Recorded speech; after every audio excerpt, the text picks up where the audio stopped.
Hello friends, this is Shalini Srivastava. स्वागत है आपका टीचिंग लर्नर्स में। तो कैसे हैं आप लोग? उम्मीद है कि आप लोग बढ़िया होंगे और आपकी पढ़ाई लिखाई अच्छी चल रही होगी। तो आज हम आपके लिए लाए हैं, आपके लिए बहुत ही महत्वपूर्ण टॉपिक है, यूपी का है। आप इसको चाहे यूपी का मान लीजिए या पॉलिटी का मान लीजिए, दोनों जगह आपका काम आएंगे। और अगर क्वेश्चन बनते हैं तो यहाँ से 100% आपके क्वेश्चन बनते ही। अगर आपने पिछले पेपर लगाए हैं तो आपने देखे होंगे कि उत्तर प्रदेश की आपकी राजनीतिक व्यवस्था से, प्रशासनिक व्यवस्था से और पंचायती राज से क्वेश्चन बनते हैं। ठीक है, तो पहले हम आपके लिए लेके आए हैं उत्तर प्रदेश की राजनीतिक संरचना, उसके बाद हम लेकर आएंगे आपकी प्रशासनिक संरचना और उसके बाद लेकर आएंगे पंचायती राज को। ठीक है, तो सभी चीज़ों को हम कंप्लीट करा देंगे, यानी कि उत्तर प्रदेश की जो भी पॉलिटी है हम उसको आपका कंप्लीट करा देंगे। तो उसके बारे में आप चिंता मत करिएगा। तो आज हम लेके आए हैं आपकी राजनीतिक संरचना, और राजनीतिक संरचना को हम बेहतर तरीके से पढ़ेंगे, जिसमें आपको कोई दिक्कत होगी नहीं और उम्मीद रहेगी कि हम आपको याद करा दें यहाँ पे। ठीक है, देखिए मेरा उद्देश्य ये रहता है कि हम आपको क्लास में ही याद करा दें, इसलिए भले आपकी क्लास में हम 2-3 बार रिपीट करते हैं या 2 पार्ट में ले आते हैं, लेकिन अगर मेरा पढ़ाया हुआ आपको अगर 10% भी याद हो जाता है तो समझिए कि मैं सफल हूँ। ठीक है, तो चलिए हम बात करते हैं सीधे अपने चैप्टर पे, बातचीत ना करते हुए। तो इससे पहले अगर आप हमारे चैनल को सब्सक्राइब नहीं किया है तो प्लीज़ चैनल को सब्सक्राइब करें और ज़्यादा से ज़्यादा शेयर करें। और ये चैप्टर बहुत ही इंपॉर्टेंट है, अच्छे से पढ़िएगा। ये मान के चलिए आपको याद ही हो जाएगा, यहाँ फिर दोबारा आपको पढ़ने की आवश्यकता नहीं होगी। और PDF आपको टेलीग्राम पे मिल जाएगी। ठीक है, हो सकता है इसके 2 पार्ट लाएंगे क्योंकि एक ही पार्ट में सारी चीज़ें नहीं पढ़ाएंगे। आज हम आपको पढ़ाएंगे राज्यपाल, विधानसभा और विधान परिषद, और कल हम पढ़ लेंगे मुख्यमंत्री और मंत्री परिषद। और लगभग जो क्वेश्चन आपके एग्जाम में आए होंगे, कुछ एक्स्ट्रा चीज़ें वो भी देख लेंगे।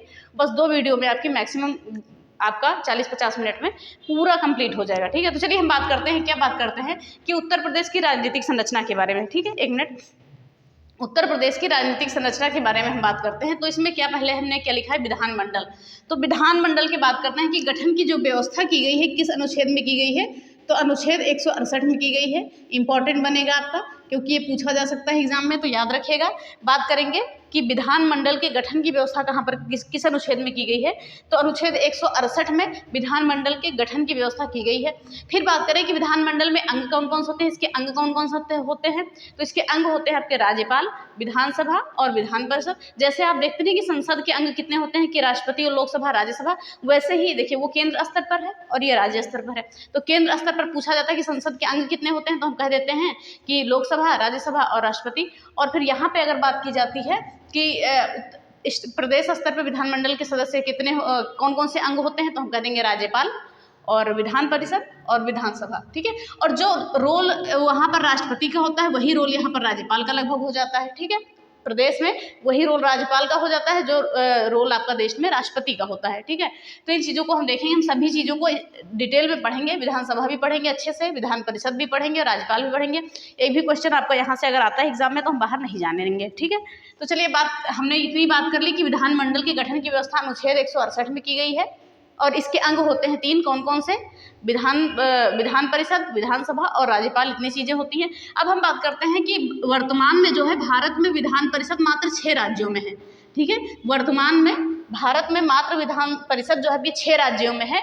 इन 6 राज्यों को छोड़ दिया जाए तो बाकी राज्यों में आपको केवल राज्यसभा, राज्यपाल और विधान परिषद ही है। और ठीक है, 2 ही सदन है उसमें।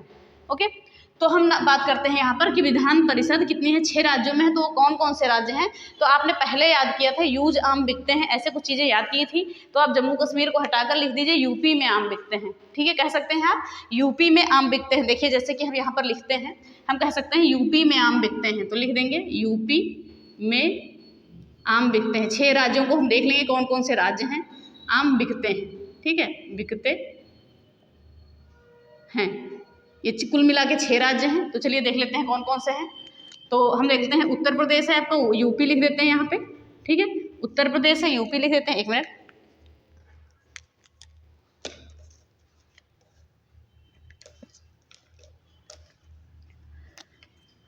तो हमने यहाँ पर लिख दिया आपका यूपी लिख दिया, तो यूपी से हो गया आपका यूपी, और मैं छोड़ दीजिए, आ से हो गया आपका आंध्र प्रदेश। ठीक है, आ से आपका हो जाएगा आंध्र प्रदेश,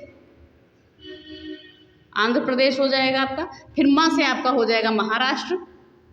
ठीक है, ये चीज़ें आप याद कर लीजिए, ये चीज़ें पूछी जाती हैं आपका। ठीक है, ये हो गया आपका महाराष्ट्र। फिर बात करते हैं बी से, क्या हो गया आपका बिहार हो गया, बी से क्या हो जाएगा बिहार हो जाएगा। का से हो जाएगा कर्नाटक, और ते से क्या हो जाएगा तेलंगाना। यहाँ पर लिख देते हैं तेलंगाना। तो चीज़ें आप नोट कर लीजिएगा, या नोट नहीं करिएगा तो आपको PDF मिल जाएगी। तो 1 2 3 4 5 6, तो 6 राज्यों में जो है विधान परिषद है भारत के। कौन कौन से, उत्तर प्रदेश, आंध्र प्रदेश, महाराष्ट्र, बिहार, कर्नाटक और तेलंगाना। आप ऐसे याद कर लीजिए, यूपी में आम बिकते हैं, बस ऐसे आपको याद हो जाएगा। ये तो वैसे प्रचलित आपकी ये ट्रिक है, क्योंकि हर किसी को ये याद ही होगा, ठीक है। ये एक ट्रिक, और एक वो आपकी जो रेखा है कर्क मकर रेखा वाली कि मित्र पर गमछा झार, वो तो प्रचलित है, वो सभी को लगभग याद ही है। तो हम सिर्फ हमें ये देखना है यहाँ पर, जो हम देखना है कि वर्तमान में जो है विधान परिषद मात्र 6 राज्यों में है, ठीक है। वो कौन कौन से 6 राज्य हैं उनको भी हमने देख लिया। यूपी में आम बिकते हैं तो उत्तर प्रदेश, आंध्र प्रदेश, महाराष्ट्र, बिहार, कर्नाटक और तेलंगाना। तो ये तो हो गई हमारी भूमिका। अब हम सीधे आते हैं किस पे, अपने उत्तर प्रदेश के विधान परिषद पे। विधान परिषद के बारे में हम जानते हैं क्या चीज़ें हैं और कहाँ से क्या चीज़ें ली गई हैं, तो ये सारी चीज़ें देखते हैं। तो देखते हैं उत्तर प्रदेश विधान परिषद की बात करें तो अगर इस समय पूछा जाए कि विधान परिषद का वर्तमान सभापति कौन है, तो वो भी हम बाद में बात करेंगे, उसको अभी नहीं बात करेंगे। तो सबसे पहले हम देखते हैं कि विधान परिषद का गठन का प्रावधान किस अनुच्छेद में है आपका, तो अनुच्छेद 171 में विधान परिषद के गठन का प्रावधान किया गया है। देखिए यहाँ पर सारे पॉइंट इंपॉर्टेंट है, यहाँ से क्वेश्चन आपके बहुत ज़्यादा बन जाते हैं। तो ये कहा नहीं जा सकता कहाँ से क्वेश्चन बन जाए, और जो बनते हैं उस पर हम इंपॉर्टेंट लगा दें, कई बार बन भी चुके हैं। तो बात करेंगे उत्तर प्रदेश में विधान परिषद के गठन का प्रावधान आपका अनुच्छेद नंबर 171 में किया गया है, याद रखिएगा। और फिर बात करें कि उत्तर प्रदेश में विधान परिषद के सदस्य कितने हैं। ये विधान परिषद हमने बोला सदस्य है 100, ये कई बार आपका पूछा जा चुका है, इंपॉर्टेंट है, याद रखिएगा कि विधान परिषद के सदस्य 100 हैं और विधानसभा के 403 हैं। तो इन चीज़ों को याद रखिएगा आप, ठीक है। ओके, तो चलिए हम बात करते हैं हमने क्या बात की कि उत्तर प्रदेश में विधान परिषद के सदस्य 100 हैं, ये क्वेश्चन आपका पूछा जा चुका है। अब बात करते हैं कि योग्यता क्या है। तो सबसे पहले हम देखते हैं आयु क्या होनी चाहिए, कि विधान परिषद के सदस्यों की आयु कितनी होनी चाहिए, कि वो 30 वर्ष की आयु पूर्ण कर चुका हो। ये आपका पता नहीं कितने, जितने स्टार मन है उतने स्टार लगा लीजिए कि हमेशा आयु से क्वेश्चन आपके बहुत ज़्यादा पूछे जाते हैं, ठीक है। तो बात करेंगे योग्यता में क्या होना चाहिए इनका, कि 30 वर्ष की आयु ये पूरे कर चुके हों, और जैसे कि हर किसी में ये आपका रूल होता है कि वो भारत का नागरिक होना चाहिए। अब फिर बात करेंगे कि वो उस संबंधित राज्य के विधानसभा क्षेत्र का मतदाता होना चाहिए, ठीक है। योग्यता में क्या होना चाहिए कि वो उस संबंधित राज्य का जो भी है विधानसभा का किसी भी विधानसभा क्षेत्र का एक मतदाता होना चाहिए। जैसे कि हम कह सकते हैं, ध्यान से सुन लीजिएगा इसको, कि राज्य में विधानसभा के किसी भी निर्वाचन क्षेत्र के मतदाता के रूप में होना चाहिए, तभी वो विधान परिषद का सदस्य बन सकता है। तो ये चीज़ें आप इंपॉर्टेंट है, याद रखिएगा, ये सारी चीज़ें पूछी जा सकती हैं। अब हम बात करेंगे कार्यकाल की। तो कार्यकाल होता है इसका 6 वर्ष, ये भी पूछा जाता है, इस पर भी आप स्टार लगा सकते हैं, जितने मन हो उतने स्टार लगा सकते हैं।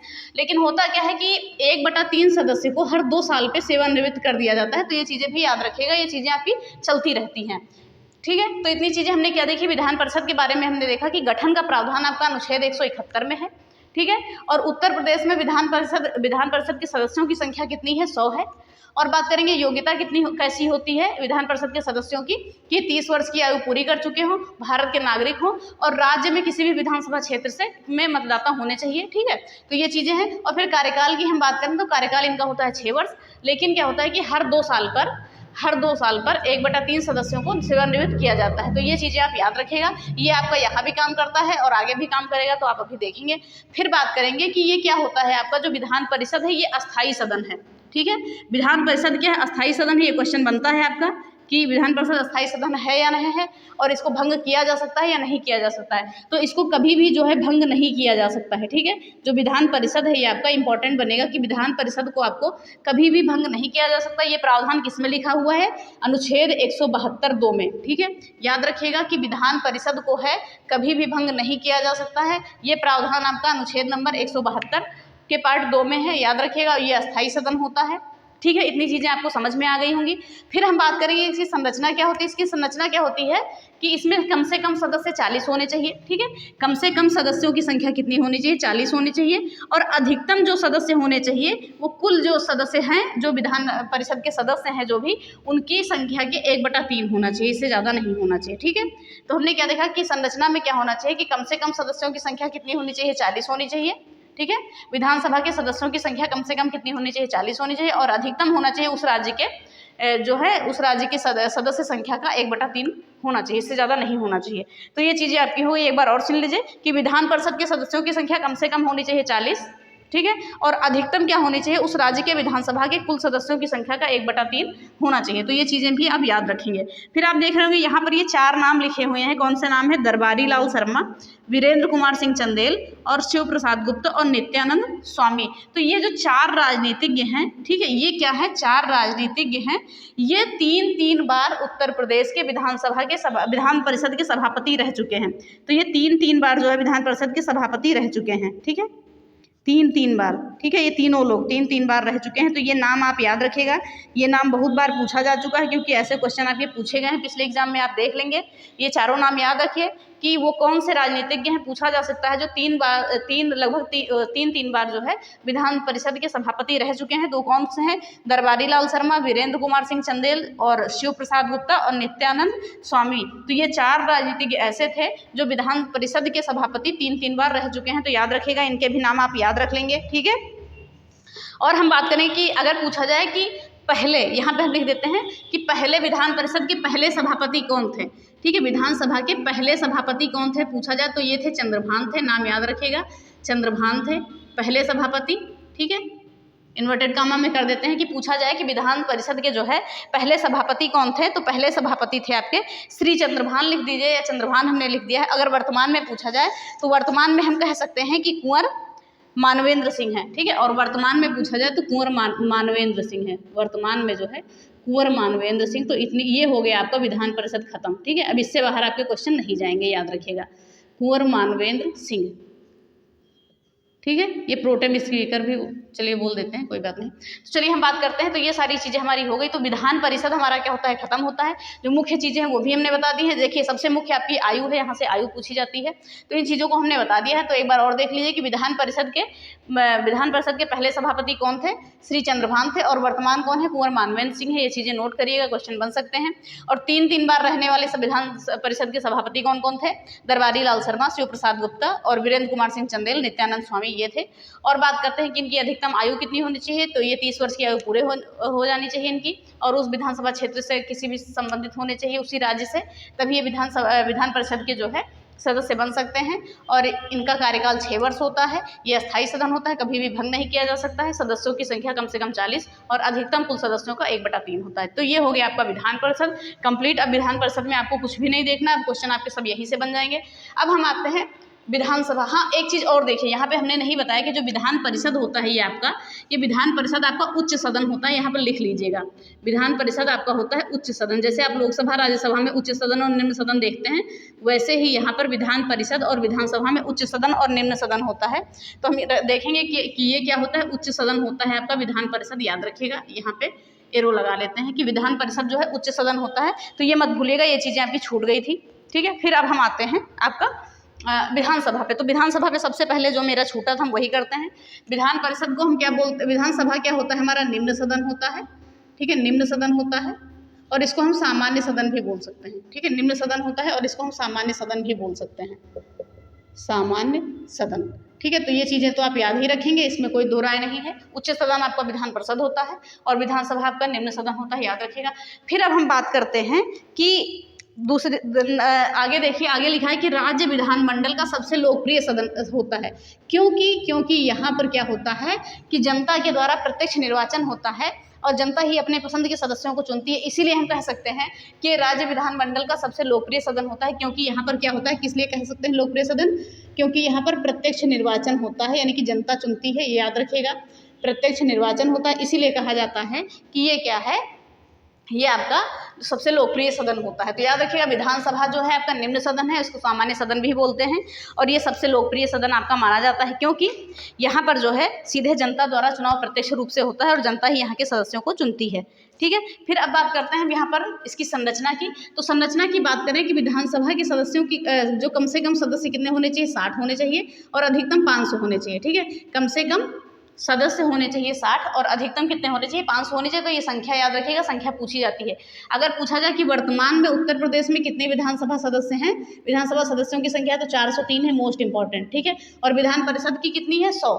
और विधानसभा की कितनी है? 403 है, इसमें कंफ्यूज मत होइएगा। और ये जो प्रावधान है आपका कम से कम सीटों का और अधिक से अधिकतम सीटों का, ये प्रावधान है आपका आर्टिकल नंबर 170 में ये कहा गया है कि कम से कम सदस्य कितने हैं आपके 60 हैं विधानसभा में होने चाहिए, और अधिक से अधिक अधिकतम सदस्य कितने होने चाहिए आपके 500 होने चाहिए। तो इन चीज़ों को भी आप याद रखेंगे। अनुच्छेद 170 में बात की गई है। और उत्तर प्रदेश में वर्तमान सदस्य संख्या कितनी है? 403 है।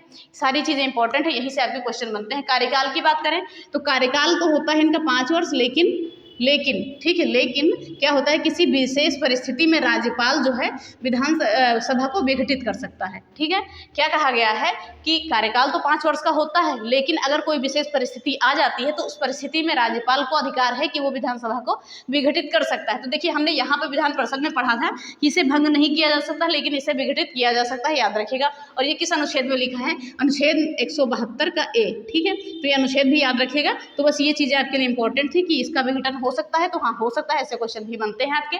तो कार्यकाल 5 वर्ष का होता है आपका विधानसभा का।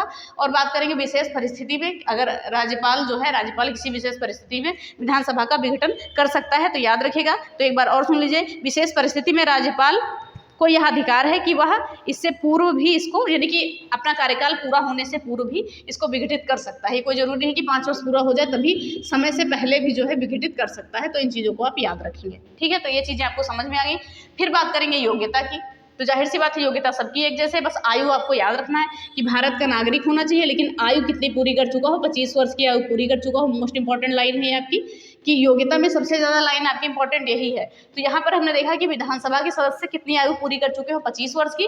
लेकिन हम यहाँ विधान परिषद में क्या देखते हैं कि 30 वर्ष की आयु पूरी कर चुके हैं। तो ये आयु बहुत ज़्यादा कंफ्यूज करती है। तो आयु आप जितनी भी हैं एक साथ लिख लीजिएगा, वो चाहे राष्ट्रपति हो, चाहे राज्यपाल हो, चाहे प्रधानमंत्री हो, चाहे मुख्यमंत्री हो, सबकी एक साथ लिख के फिर याद करिएगा, नहीं तो आयु में कन्फ्यूजन होती है। और आयु से क्वेश्चन आपके बनते हैं कि कितनी आयु होनी चाहिए। ठीक है, न्यूनतम आयु कितनी होनी चाहिए। तो हमने क्या देखा, योग्यता क्या होनी चाहिए कि भारत का नागरिक हो और वो कितनी आयु पूरी कर चुका हो? 25 वर्ष की आयु पूरी कर चुका हो, और वो किसी भी लाभ के पद पर ना हो, यानी कि कहीं से भी वो सरकारी लाभ ना पा रहा हो। कहने का मतलब ये है। ठीक है, चलिए ये चीज़ें आपको समझ में आ गई होंगी। अब हम बात करेंगे निर्वाचन की। विधानसभा के सदस्यों का निर्वाचन कैसे होता है? तो निर्वाचन तो प्रत्यक्ष रूप से होता है। प्रत्यक्ष रूप से क्या होता है कि उस कैसे होता है निर्वाचन की, उस जो विधानसभा क्षेत्र का उस जो मतदाता क्षेत्र है, तो वहाँ पर जो भी व्यक्ति 18 प्लस की आयु पूरी कर चुका हो, यानी 18, यानी कि जो भी मतदाता है आपका उस क्षेत्र का जो मतदाता है उसकी आयु कितनी होनी चाहिए? 18 प्लस होनी चाहिए, और वो मतदान कर सकता है। और यहाँ पर सबसे इंपॉर्टेंट बात जो कई बार पूछी जाती है कि पहले ये आयु आपकी 21 वर्ष थी। ठीक है, देखिए ये बात तो यहाँ पर प्रत्यक्ष रूप से जो है मतदाता की आयु कितनी होनी चाहिए? 18 वर्ष होनी चाहिए। ये अनुच्छेद आपका एक अनुच्छेद 326 में कहा गया है, तो इसको हम अलग रखते हैं। लेकिन पहले क्या है, ध्यान से सुनिएगा, पहले क्या है, मतदान करने की न्यूनतम उम्र कितनी थी आपकी? 21 वर्ष थी। पहले क्या थी, हम यहाँ पर लिख देते हैं, पहले क्या थी? 21 वर्ष थी। तो कंफ्यूज मत होइएगा, अभी इसको मिटा देंगे। पहले थी 21 वर्ष की। तो ये क्वेश्चन आपका बनता है कि किस संविधान संशोधन में मतदान करने की उम्र 21 वर्ष से घटाकर 18 वर्ष कर दी गई? तो याद रखिएगा कौन सा संविधान संशोधन है, कई बार एग्जाम में पूछा जा चुका है। 61वां संविधान संशोधन, 61वां संविधान संशोधन 1989 के द्वारा, ठीक है, 61वां संविधान संशोधन 1989 के द्वारा मतदान करने की उम्र 21 वर्ष से घटाकर 18 वर्ष कर दी गई है। तो ये क्या हो गया, ये इंपॉर्टेंट हो गया, बहुत ही ज़्यादा इंपॉर्टेंट है। यहाँ से 61वां संविधान संशोधन आप पता नहीं कितने पेपर में देखेंगे, कितनी बार पूछा गया है, तो इस चीज़ में आप कन्फ्यूज मत होइएगा। ठीक है, तो यहाँ से चीज़ें क्या देखते हैं, उस क्षेत्र का जो है वयस्क मतदाता होना चाहिए। निर्वाचन में क्या होना चाहिए? प्रत्यक्ष रूप से होता है। उस क्षेत्र का क्या होना चाहिए? वयस्क मतदाता होना चाहिए जो अपनी 18 वर्ष की आयु को पूरी कर चुका हो। ठीक है, और हमने क्या आपको बताया, ये जो है किस अनुच्छेद में है? 326 में है निर्वाचन का। ठीक है, और फिर बात करें पहले ये आयु कितनी थी? 21 वर्ष थी कि 21 वर्ष से जो भी कम था वो मतदान नहीं कर सकता था। लेकिन एक संशोधन हुआ, 61वां संविधान संशोधन 1989 में, और यहाँ पे ये कर दिया गया कि 21 वर्ष से मतदान करने की 21 वर्ष से आयु घटाकर 18 वर्ष कर दी गई। ये बहुत ही ज़्यादा इंपॉर्टेंट है, इसको मत भूलिएगा, ना कन्फ्यूज होइएगा, क्योंकि यहाँ से क्वेश्चन बहुत ज़्यादा बने हैं, क्योंकि कई बार ये क्वेश्चन बना है 61वां संविधान संशोधन। ठीक है, तो ये चीज़ें हो गई। आई होप आपको ये चीज़ें समझ में आ गई होंगी। ठीक है, फिर अब हम बात करेंगे विधानसभा का अध्यक्ष। विधानसभा का अध्यक्ष कैसे चुना जाता है? तो जो चुनाव में जो विधानसभा के सदस्य चुने जाते हैं, ठीक है, जब चुनाव होता है वहाँ पे जब विधानसभा के सदस्य चुने जाते हैं, उन्हीं के द्वारा सामान्य बहुमत से विधानसभा का अध्यक्ष चुन लिया जाता है। तो विधानसभा के अध्यक्ष का कोई पर्टिकुलर चुनाव नहीं होता है। ठीक है, तो यहाँ ये जो चुने जाते हैं सदस्य, जो विधानसभा का चुनाव होता है, इसी में जो सदस्य चुने जाते हैं और वही ये विधानसभा के अध्यक्ष को चुन लेते हैं सामान्य बहुमत से। तो इतनी चीज़ें आप याद रखेंगे। फिर बात करेंगे विधानसभा की शक्तियों की। की। तो बात करेंगे कि राज्य सरकार के लिए कानून बनाने की सर्वोच्च संस्था है जो विधानसभा है, जो विधानसभा है इसकी शक्ति क्या है कि ये राज्य सरकार के लिए कानून बनाने की सर्वोच्च संस्था है। ये पूछा जाता है कि राज्य सरकार के लिए कानून बनाने की सर्वोच्च संस्था क्या है, तो हम बता सकते हैं विधानसभा है। अब देखिए ये चीज़ें हमारी यहाँ पे विधानसभा ये हो गई, अभी चीज़ें इसमें बहुत सारी बची हुई हैं, तो हम इसको इधर का मिटा के फिर लिखते हैं। तो आप तब तक इसका स्क्रीनशॉट ले लीजिए, ठीक है, आप इसका स्क्रीनशॉट ले लीजिए, फिर हम इसको मिटा के इधर ही लिख देते हैं। बस एक ही स्लाइड में आपका विधानसभा कंप्लीट हो जाएगा, ठीक है। तो एक बार आप स्क्रीनशॉट ले लीजिए, फिर हम देखते हैं, फिर आगे हम लिखते हैं, ठीक है। तो चलिए मिटा देते हैं इसको, आप स्क्रीनशॉट ले लीजिए।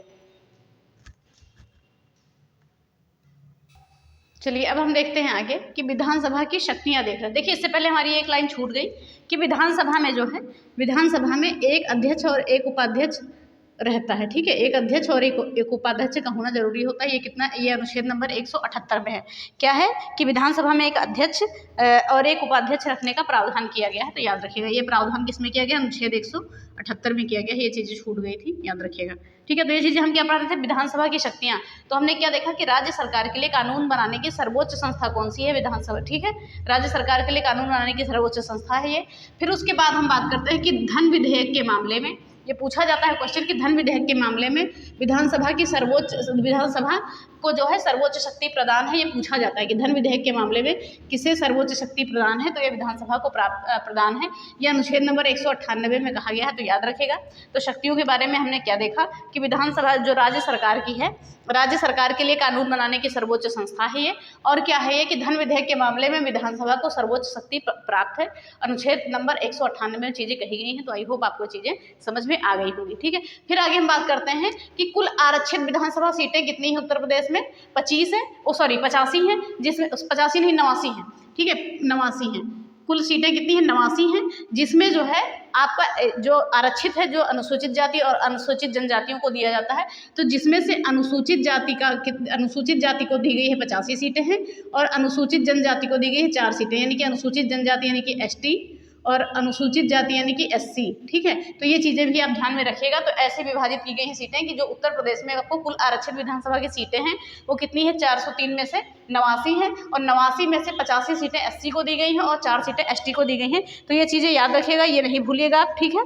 एक मिनट, ओके। तो ये चीज़ें हो गई। फिर अब हम देखते हैं कि क्या कहा गया है कि उत्तर प्रदेश में सर्वाधिक विधानसभा सीट कहाँ पर है। तो सर्वाधिक विधानसभा सीट है आपका गाजियाबाद में, 11 सीटें हैं, ठीक है। गाजियाबाद में 11 सीटें, अगर कुछ संशोधन हुआ होगा तो प्लीज़ एक बार देख लीजिएगा, ठीक है। 11 सीटें हैं और सबसे कम है एक बाग पड़ता है कहीं पे, यहाँ पर केवल 1 सीट है, ठीक है। बाग है या श्रावस्ती है, श्रावस्ती है, सॉरी, बाग कुछ और था, श्रावस्ती है।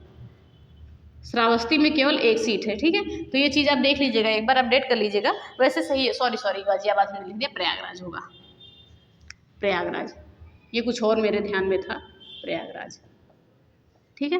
तो क्या हमने कहा कि यूपी में सर्वाधिक जो विधानसभा सीटें हैं प्रयागराज में है, 11 सीटें हैं, और सबसे कम है श्रावस्ती में। सॉरी, बहुत बहुत सॉरी, वो मेरे ध्यान में कुछ और था, गाजियाबाद और बाग हमने कुछ और पढ़ा था, तो वो ध्यान में आ गया था। तो प्लीज़ इसको सही कर लीजिएगा कि उत्तर प्रदेश में सर्वाधिक विधानसभा सीटें कितनी हैं, विधानसभा सीटें कहाँ पर है, प्रयागराज में है, 11 सीटें हैं, ठीक है। और जो है आपका कम से कम सीट कहाँ पर है, श्रावस्ती में है, केवल 1 सीट है, ठीक है। तो इसको याद रखिएगा आप। फिर आगे हम देखते हैं आपका यहाँ पर क्या है कि उत्तर प्रदेश विधानसभा के पहले अध्यक्ष कौन थे। उत्तर प्रदेश विधानसभा के पहले अध्यक्ष थे राजर्षि पुरुषोत्तम दास टंडन। ये पूछा गया है, कई बार एग्जाम में पूछा गया है, तो इसको मत भूलिएगा, इसको याद रखिएगा। राजर्षि पुरुषोत्तम दास टंडन ये पहले विधानसभा के अध्यक्ष थे, इनका नाम याद रखिएगा। अगर पूछा जाए वर्तमान में कौन है, तो वर्तमान में सतीश महाना है, तो इनका भी नाम याद रखिएगा, सतीश महाना है वर्तमान में, ठीक है। सतीश महाना कौन है, वर्तमान में है, तो इन चीज़ों को आप नाम याद रखिएगा। फिर हम आगे देखते हैं, चलिए एक बार हम इसको और देख लेते हैं जो हमने देखा है चीज़ों को। तो ध्यान से देखिएगा, कुल आरक्षित विधानसभा सीटें कितनी है, 89 है, जिसमें से 85 आपकी SC की है और 4 ST की है। और उत्तर प्रदेश में सर्वाधिक विधानसभा सीटें कहाँ पर है, प्रयागराज में 11 सीटें हैं और सबसे कम है श्रावस्ती में 1 सीट है। और फिर उत्तर प्रदेश विधानसभा के पहले अध्यक्ष कौन थे, राजर्षि पुरुषोत्तम दास टंडन, और वर्तमान कौन है, सतीश महाना। अब हम बात करेंगे कि उत्तर प्रदेश में विधानसभा अध्यक्ष सर्वाधिक बार यानी सर्वाधिक, ये 3 बार रह चुके हैं 2 लोग। ये सर्वाधिक कितनी बार, 3 बार, ठीक है। सर्वाधिक जो है 3 बार रह चुके हैं ये 2 लोग, इनका नाम याद रखेगा, आत्माराम गोविंद खरे और श्रीपति मिश्र। ये क्वेश्चन आपका पूछा जाता है कि एक से अधिक बार या अधिकतम बार कौन रह चुका है विधानसभा का अध्यक्ष। ऐसे क्वेश्चन आपके बनते हैं क्योंकि यहाँ पर सारी चीज़ें इंपॉर्टेंट, फैक्ट टू फैक्ट हैं, यहीं से आपके क्वेश्चन बनेंगे, ठीक है। फैक्ट टू फैक्ट है, यहीं से आपके क्वेश्चन बनेंगे, तो इन चीज़ों को आप याद रखिएगा, ठीक है। तो उत्तर प्रदेश विधानसभा अध्यक्ष जो है सबसे ज़्यादा 3 बार कौन कौन रह चुका है? आत्माराम गोविंद खरे और श्रीपति मिश्र। तो ये नाम याद रखेगा। फिर हम बात करेंगे कि वो कौन से विधानसभा के अध्यक्ष रह चुके हैं, अध्यक्ष कौन से विधानसभा के अध्यक्ष रहे हैं, जो साथ में जो सीएम भी रह चुके हैं, ठीक है, जो मुख्यमंत्री भी रहे हैं, तो वो कौन है? श्री बनारसी दास और श्रीपति मिश्र। तो याद रखिएगा क्या है वो, श्री बनारसी दास और श्रीपति मिश्र। इन चीज़ों को आप याद रखिएगा, ठीक है। तो चलिए हम एक बार इसको और देख लेते हैं ध्यान से, फिर चीज़ों को और देखते हैं। तो हमने देखा कि उत्तर प्रदेश विधानसभा अध्यक्ष सर्वाधिक 3 बार कौन कौन रह चुके हैं? आत्माराम गोविंद खरे और श्रीपति मिश्र, ये पूछा जाता है। और विधानसभा अध्यक्ष के साथ साथ विधानसभा अध्यक्ष भी रहे हैं कौन? राजनीतिज्ञ हैं, और सीएम भी रह चुके हैं, तो बनारसी दास और श्रीपति मिश्र, ये दोनों लोग रह चुके हैं, ठीक है। तो ये चीज़ें हो गई आपकी।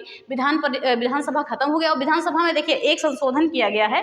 तो एक संशोधन ये किया गया था, इसको ध्यान में रखिएगा, एग्जाम में आपको पूछा जा सकता है कि 104वां संविधान संशोधन 2000, ठीक है। 104वां संविधान संशोधन 2000 में क्या किया गया है कि लोकसभा और राज्यसभा में जो आंग्ल भारतीय प्रतिनिधित्व होता था उसको समाप्त कर दिया गया है, ठीक है। पहले यहाँ 403 + 1 सदस्य ऐसे लिखा जाता था, आपने देखा होगा। तो क्या हुआ है कि 104वां जो संविधान संशोधन 2000 का था, तो इसमें लोकसभा राज्यसभा में आंग्ल भारतीय प्रतिनिधित्व को हटा दिया गया। तो इसको पढ़ने की आवश्यकता नहीं है, आर्टिकल नंबर 334 में था, ठीक है। बस इतना ही आपको ध्यान रखना है, कुछ नहीं रखना है। तो हाँ, एक चीज़ आप और ध्यान रखें कि उत्तर प्रदेश में वर्तमान संख्या 403 है, लेकिन ठीक है, लेकिन क्या जब उत्तराखंड नहीं बना था, जब उत्तराखंड नहीं बना था उससे पहले क्या थी? 425 थी, ठीक है। उत्तराखंड विभाजन से पहले, जब उत्तराखंड बना है उससे पहले कितनी थी? 425 थी। और जब उत्तराखंड अलग हो गया तो 403 हो गई, ये याद रखिएगा, ठीक है। इसमें कंफ्यूज मत होइएगा, वैसे इतना इंपॉर्टेंट नहीं है, पूछा नहीं जाएगा, लेकिन बता दिया है कि हमने वर्तमान में सदस्य संख्या 403 है, लेकिन जब उत्तराखंड था इसी में शामिल था तो तब क्या है? 425 सीटें थी। और उत्तराखंड कब अलग हुआ है आपका? 9 नवंबर 2000 में उत्तराखंड को अलग कर दिया गया था। 9 नवंबर 2000 को उत्तर प्रदेश से उत्तराखंड को अलग कर दिया गया था। तो ये चीज़ें आप याद रखिएगा। तो आई होप आपको ये सारी चीज़ें समझ में आ गई होंगी।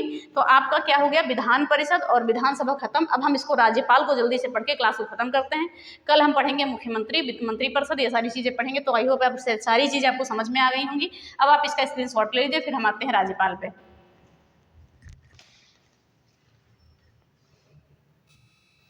चलिए अब बात करते हैं राज्यपाल की। तो ध्यान से देखिएगा, यहाँ से भी आपके क्वेश्चन बनते हैं। वो राज्यपाल आप चाहे यहाँ का देख लीजिए, चाहे मेन देख लीजिए, चीज़ें एक ही है, इसमें नहीं चेंज है कुछ, ठीक है। तो हम देखते हैं राज्यपाल। तो हम जैसे देखते हैं कि भारत में जो है, ठीक है, जैसे कि हम देखते हैं कि केंद्र में जो राष्ट्रपति का जो राष्ट्रपति के समान ही राज्य में राज्यपाल को राज्याध्यक्ष चुना गया है। तो यही सारी चीज़ें होती हैं, किससे? केंद्र में राष्ट्रपति के समान ही राज्यों के लिए एक राज्याध्यक्ष की आवश्यकता होती है, उसी को हम राज्यपाल कहते हैं। तो ये चीज़ याद रखिएगा।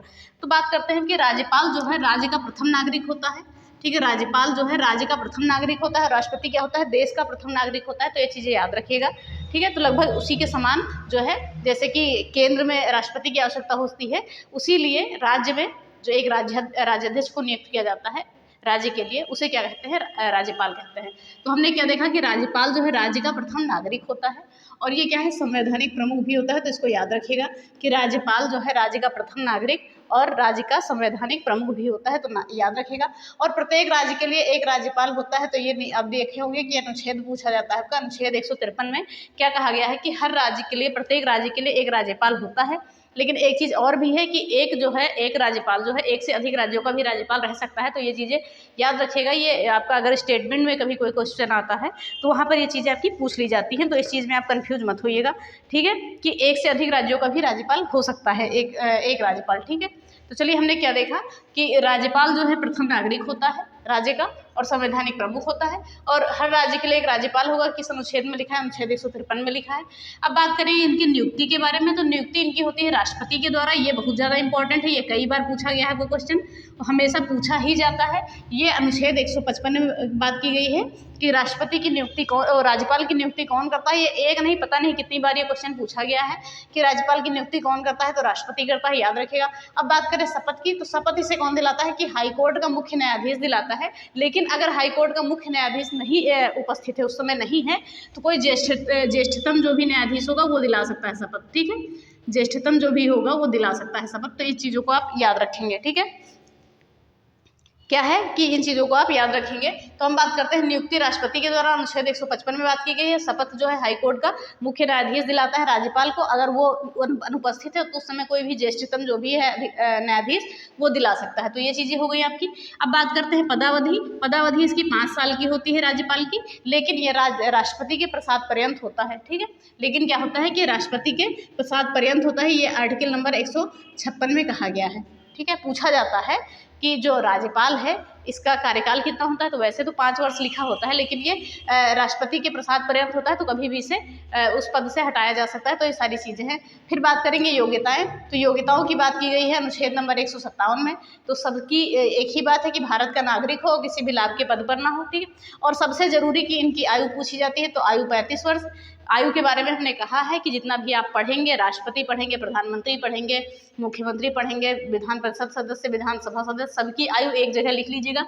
ये कंफ्यूज बहुत करती हैं आयु, और आयु से आपके क्वेश्चन भी बनते हैं। तो राज्यपाल के लिए कितनी आयु पूरी होनी चाहिए व्यक्ति की? राज्यपाल बनने के लिए 35 वर्ष की आयु पूरी होनी चाहिए। तो याद रखिएगा, ये बहुत ही ज़्यादा इंपॉर्टेंट चीज़ है। अब बात करें कि राज्यपाल कौन बन सकता है? जो किसी भी संसद या विधानसभा का सदस्य ना हो, वो राज्यपाल बन सकता है व्यक्ति। जो संसद या विधानसभा का सदस्य ना हो, उसे हम राज्यपाल नियुक्त कर सकते हैं, ठीक है। तो ये चीज़ें हो गई आपकी। तो हमने क्या देखा कि राज्यपाल प्रथम नागरिक होता है राज्य का, संवैधानिक प्रमुख होता है, और प्रत्येक राज्य के लिए एक राज्यपाल होगा, अनुच्छेद नंबर 153 में कहा गया है। नियुक्ति राष्ट्रपति के द्वारा होता है, शपथ हाईकोर्ट का न्यायाधीश दिलाता है। पदावधि 5 साल की होती है, राष्ट्रपति के प्रसाद पर्यंत होती है, और योग्यता होती है इसकी क्या? 35 वर्ष की आयु पूरी कर चुका हो, भारत का नागरिक हो और किसी भी लाभ के पद पर आसीन ना हो, ठीक है। और राज्यपाल जो है किसी भी संसद या विधानसभा का सदस्य नहीं होना चाहिए, ठीक है। फिर आगे हम बात करते हैं, आगे ये सब चीज़ें तो राज्यपाल के बारे में आपकी हो गई, जितनी भी जाननी थी, यहीं से आपके क्वेश्चन बनते हैं, और ज़्यादा डिटेल आपको पढ़ने की आवश्यकता नहीं है। वो पॉलिटी में आप ज़्यादा डिटेल पढ़ना है तो वो पढ़ेंगे। फिर हम बात करते हैं कि 1921 की हम बात करें कि जब ये उत्तर प्रदेश का नाम क्या था? संयुक्त प्रांत था, ठीक है। उस समय पूछा जाए कि अगर कि प्रथम राज्यपाल कौन थे, तो उस समय थे सर स्पेंसर हरकोर्ट बटलर, ठीक है। ये पूछा जाता है क्वेश्चन कि 1921 में जब संयुक्त प्रांत था उत्तर प्रदेश, तब उस समय प्रथम राज्यपाल कौन थे? उस समय प्रथम राज्यपाल थे सर स्पेंसर हरकोर्ट बटलर। इन्होंने 3 जनवरी 1921 से 21 दिसंबर 2022 तक रहे हैं। अगर हम बात करें कि आज़ादी के बाद पहली राज्यपाल कौन थी, तो ये सरोजनी नायडू थी। पहली महिला भी कह सकते हैं, कोई दिक्कत नहीं है, ठीक है। देश की हो चाहे उत्तर प्रदेश की हो, पहली महिला ही राज्यपाल थी ये, ठीक है। अगर पूछा जाए कि उत्तर प्रदेश की पहली राज्यपाल कौन थी तो ये थी आपके सरोजनी नायडू। ये 15 अगस्त 1947 से 2 मार्च 1949 तक रही। देखिए एक चीज़ यहाँ समझिएगा, ध्यान से समझिएगा कि क्या है। अगर पूछा जाए कि आज़ादी के बाद पहली राज्यपाल कौन थी, तो आज़ादी के बाद पहली राज्यपाल थी सरोजनी नायडू। वो चाहे महिला पूछे आपका, चाहे वैसे भी पूछे। अगर पूछा जाता है कि पहली महिला राज्यपाल पूरे भारत में कौन हुई है, तो सरोजनी नायडू ही हुई हैं, ठीक है। वो उत्तर प्रदेश की राज्यपाल थी। लेकिन अगर ये पूछा जाएगा क्वेश्चन आपसे कि आज़ादी के बाद पहले राज्यपाल कौन थे, तो सरोजनी नायडू हम बताएंगे। अगर पूछा जाता है कि उत्तर प्रदेश के गठन के बाद पहले राज्यपाल कौन थे, तो HP मोदी थे। ये चीज़ याद रखिएगा, ठीक है। तो जब गठन हुआ 24 जनवरी 1950 को, उत्तर प्रदेश के नाम से जब गठन हुआ, तो उसके बाद राज्यपाल कौन बने? HP मोदी। तो इन्हें कहा जाता है कि अगर पूछा जाए कि आज़ादी के बाद पहले राज्यपाल कौन थी, तो सरोजनी नायडू थी। और अगर पूछा जाए कि यूपी के गठन के बाद कौन राज्यपाल हुए हैं, तो HP मोदी हुए हैं पहले राज्यपाल। तो इन चीज़ों को ध्यान से देखिएगा, यहाँ पे क्वेश्चन मत गलत करिएगा। क्वेश्चन का वो पढ़िएगा, उसका स्टेटमेंट की क्या चीज़ें दी हुई हैं, ठीक है। तो हमने क्या देखा कि अगर आज़ादी के बाद पूछता है तो हम सरोजनी नायडू को देखेंगे, अगर गठन के बाद पूछता है तो हम लगा देंगे HP मोदी को प्रथम राज्यपाल पे, ठीक है। फिर बात करें मोहम्मद शफी कुरैशी का नाम सुना होगा। ये 2 बार कार्यवाहक राज्यपाल रह चुके हैं। तो ये ऐसे क्वेश्चन आपके बनते हैं, ठीक है। मोहम्मद शफी कुरैशी जो है 2 बार कार्यवाहक राज्यपाल रह चुके हैं। तो ऐसे क्वेश्चन आपके बनते हैं, तो ऐसे क्वेश्चन को आप ध्यान में रखेंगे। फिर बात करेंगे कि वर्तमान में राज्यपाल कौन है, तो वर्तमान में राज्यपाल है आनंदीबेन मफतबाई पटेल। ये 29 जुलाई 2019 से अब तक है, ठीक है, अब तक है ये। अब आपके लिए क्वेश्चन है कि कितने राज्य की राज्यपाल हैं ये, ठीक है। ये कितने राज्य की राज्यपाल हैं, कितने राज्य की राज्यपाल हैं, ये क्वेश्चन है आपके कि आनंदीबाई जो हैं मफत भाई पटेल, ये कितने राज्य के राज्यपाल हैं। तो इसका आंसर आप कमेंट बॉक्स में दीजिएगा अगर पूरा वीडियो आप देख रहे हैं। तो ये चीज़ें हो गई राज्यपाल के बारे में। राज्यपाल के बारे में कुछ खास है नहीं, बाकी आप पॉलिटी में चीज़ें पढ़ेंगे। लेकिन जो विधानसभा विधान परिषद था उनको आपको डिटेल में पढ़ना, ऐसे ही मुख्यमंत्री को भी अच्छे से डिटेल में पढ़ेंगे। और राज्यपाल आपका मतलब भर का यहीं से क्वेश्चन बनेगा, इससे अलग आपका नहीं बनेगा। तो ये चीज़ें हो गई आपकी। अब देखते हैं कि उत्तर प्रदेश में जो है लोकसभा और राज्यसभा की सीटें कितनी हैं। जैसे कि हमने देख लिया विधानसभा, विधान परिषद की सीटें हमने देख ली, तो ऐसे हम लोकसभा और राज्यसभा की सीटें देख लेते हैं। तो उत्तर प्रदेश में जो लोकसभा की सीटें 80 हैं, ये सर्वाधिक है देश में। किसी भी राज्य में सर्वाधिक सीटें कौन सी हैं? लोकसभा की सीटें 80 हैं और राज्यसभा की सीट 31 है। क्वेश्चन आपका बनता है, पूछा जाता है, तो सीट से याद रखिएगा। और वही हमने आपको पढ़ाया था, विधानसभा की सीटें 403 थी और विधान परिषद की सीटें आपकी 100 थी। तो इन चीज़ों को भी ध्यान में रखिएगा, ठीक है। वैसे तो आप पीछे देख ही चुके हैं। अब बात करें यहाँ पर आरक्षण की बात करें तो 17 सीटें आरक्षित हैं केवल SC के लिए, ठीक है। ST के लिए कोई भी सीट आरक्षित नहीं है, तो इन चीज़ों को याद रखिएगा, ठीक है। SC के लिए 17 सीटें आरक्षित हैं, लेकिन ST के लिए कोई भी सीट आरक्षित नहीं है। लोकसभा की सीटें कितनी हैं? 80 हैं, जो सर्वाधिक हैं।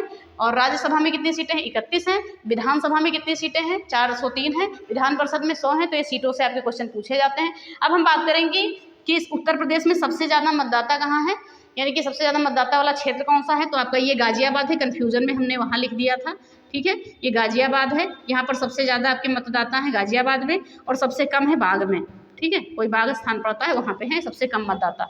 तो इन चीज़ों को याद रखने, गलती से वहाँ पे मैंने लिख दिया था तो फिर उसको सही कर दिया, तो यही मुझे ध्यान था। तो ये चीज़ें हो गई आपकी।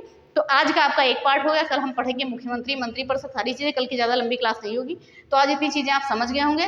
तो सारी चीज़ें आपकी इंपॉर्टेंट यहाँ से बनती है और पूछी जाती हैं। आप प्रैक्टिस सेट उठाइए, प्रीवियस ईयर पेपर उठाइए, देख लीजिए, यहाँ से क्वेश्चन आपके बनते हैं। तो आई होप आपको क्लास ये समझ में आई होगी, आपको अच्छी लगी होगी क्लास। और इसकी PDF कल की भी क्लास आ जाएगी, बस साथ ही में दे देंगे। और आपको अभी बोलियो की PDF नहीं मिली है, उसको भी देंगे। थोड़ा सा धैर्य रखें, थोड़ा सा टाइम नहीं मिला था। तो चलिए इसी के साथ क्लास खत्म करते हैं। तो अगर वीडियो पसंद आई है तो प्लीज़ वीडियो को लाइक करें, शेयर करें और चैनल को सब्सक्राइब करें, साथ में बेल आइकन जरूर दबाएं। और इसकी PDF के लिए आप हमारे टेलीग्राम चैनल को ज्वाइन कर सकते हैं, teaching learners by Shalini Srivastava, और वहाँ से आपको PDF मिल जाएगी। और ये क्लास जो है उत्तर प्रदेश के दृष्टिकोण से बहुत ज़्यादा इंपॉर्टेंट है, यहाँ से क्वेश्चन आपके बनते हैं, इसीलिए हम ये टॉपिक यहाँ पर लेके आते हैं। जहाँ से मैंने क्वेश्चन आपका देखा है प्रीवियस लगाते समय, वही जहाँ से ज़्यादा क्वेश्चन की संख्या हमने देखी है, वही चैप्टर हम आपके यहाँ पर लेकर आते हैं। और लगभग हम यूपी का सारा चैप्टर हम आपको करा देंगे, तो उसके लिए आप चिंता मत करिएगा। बस जल्दी ही आपका सब उत्तर प्रदेश में हम सारी चीज़ें खत्म कर देंगे। उत्तर प्रदेश से रिलेटेड जो वन रिपोर्ट है, कृषि रिपोर्ट है, सारी चीज़ें हम खत्म करेंगे। तो अभी थोड़ा पेशेंस रखिए, हम सारी चीज़ें कराएंगे, ठीक है। तो चलिए इसी के साथ क्लास खत्म करते हैं। धन्यवाद, जय हिंद।